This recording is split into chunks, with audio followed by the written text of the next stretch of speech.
here 5 years ago, there was nothing here but sand.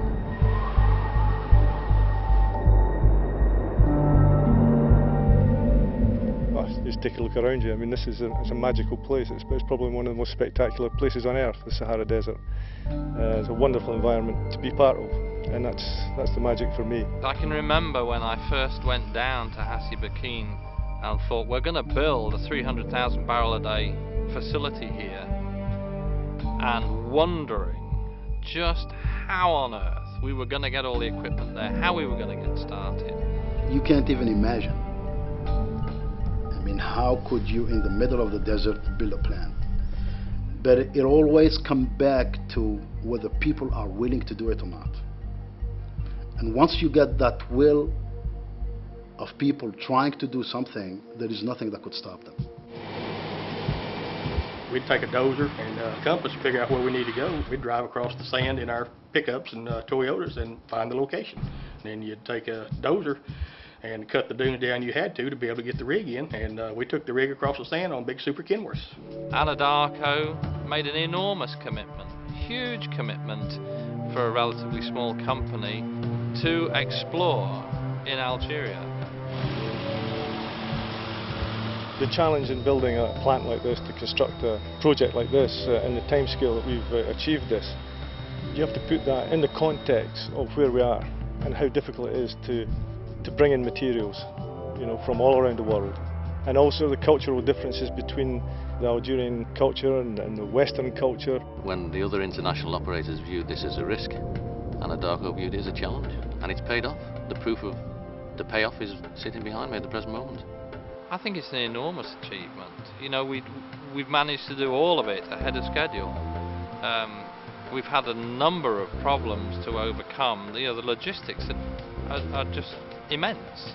The toughest challenge is working in a place like the Sahara Desert is obviously the temperatures that we get here at this time of year in the summertime. A typical day between July and August, the temperature can and will exceed 130 degrees Fahrenheit.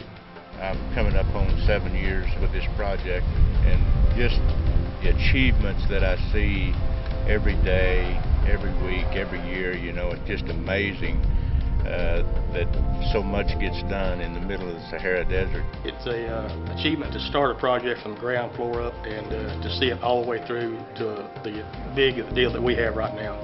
Very few people get the opportunity to do what I've done, to see it from the start and to turn it into such a massive operation.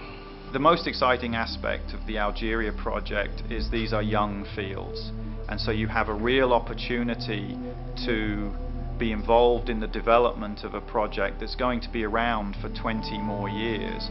I don't think there's any doubt Anadarko couldn't have done this on their own.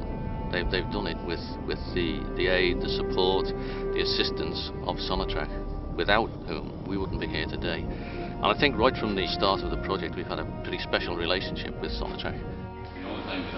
The key element was the trust and the understanding, because both sides, whether Sonatrach and Anadarko, wants to make this dream come true. Anadarko and Sonatrach have worked together, and they've produced a miracle to get this plant fully functional in the time scale that they've done it in. 4 trains, 300-ish thousand barrels a day in 5 years is really a world-class achievement. There's absolutely no doubt about that. Considering some of the places I've worked, this has really been a fast-track project. Regardless of the culture, if people want to work together, they could do it. And this is what we have proven to a lot of people, that, you know, this association has done a tremendous job because of good people. It's been a hugely successful project in our eyes. We've come in on budget, ahead of time, and you know, when you go down there and look at it, it's something to be really proud of.